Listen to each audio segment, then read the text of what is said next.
your ABC6 Storm Tracker weather with meteorologist Nick Morganelli. Well, good afternoon. Good to be with you today. We've got the calm before the storm right now. It is cloudy out there, not much wind. And take you to Exeter, Rhode Island, Yawgoo Valley ski area. There's some people going up on the tow rope there and coming down, checking out the skills. They're going to get a little bit to add to this, I think, over the next several days. We're going to add to this 4.9 inches out of the 37 that we normally get in a winter around here. These are the years, the lean snow years that we've seen, and right now we're in the #1 spot.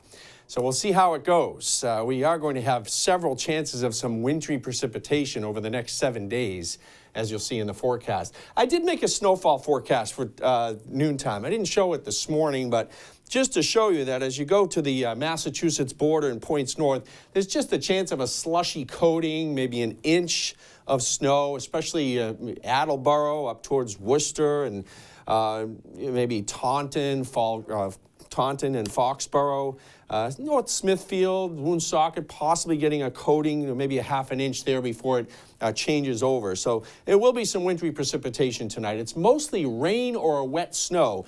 Going northward, you get up to the New Hampshire border and it's 2 to 4 inches, and northward from there, they're looking at 6 to 12.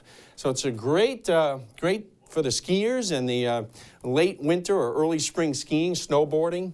Snow to rain tonight, and Thursday morning's commute looks like a light rain right now, where it's a very cold, dry Friday, Saturday as we start the weekend. So Friday evening and Saturday morning. In fact, the wind chill, 0 to 15 above 0.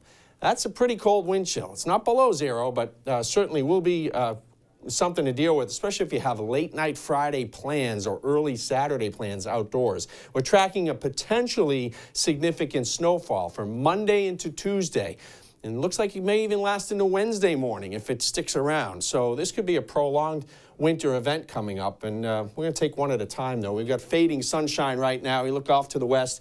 Here's the moisture. It's almost here. It's into central and eastern Pennsylvania right now. That's the closest spot where you find some snowfall. Look at this big arc of moisture here. It goes all the way down into Texas, where we have some rain there. And on the northern side is that the band of ice and snow. It's because of this warm front.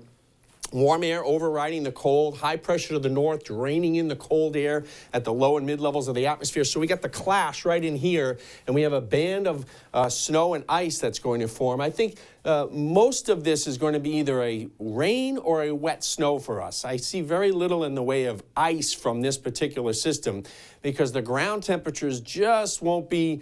It certainly won't be cold enough for a freezing rain. You need temperatures at 32 or below at the surface for that. But I think in the mid-levels, we've got some funky layers in there. We could deal with a little bit of sleet mixed in. But look at this. A secondary cold front comes in after another pulse of moisture tomorrow night that could give us another little mix of weather. That cold front moves through, and the Arctic air comes in for about 24 hours. So keep that in mind. Snow begins tonight, 5 to 7 o'clock. Mixes to rain overnight. And the Arctic air begins the weekend on Friday and Saturday. And I got to show you the wind chills before we get to the 7-day. Look at this. Friday at noon, teens and 20s. But check out the wind chill as we go to Friday night. And here's 8 o'clock. We're down to 12. We've got below 0 wind chills in northern New England. We get to 2 by Saturday morning. Yeah, the cold stuff's coming back. 32 tonight, snow to rain and a light wind. 37 tomorrow, early rain, and then generally a cloudy day for tomorrow. It's windy on Friday. The wind chill's getting into the 20s, teens, dropping to near 0 late night Friday. And it's a very cold start to the weekend. Casey is shaking his head and shivering in his seat as I say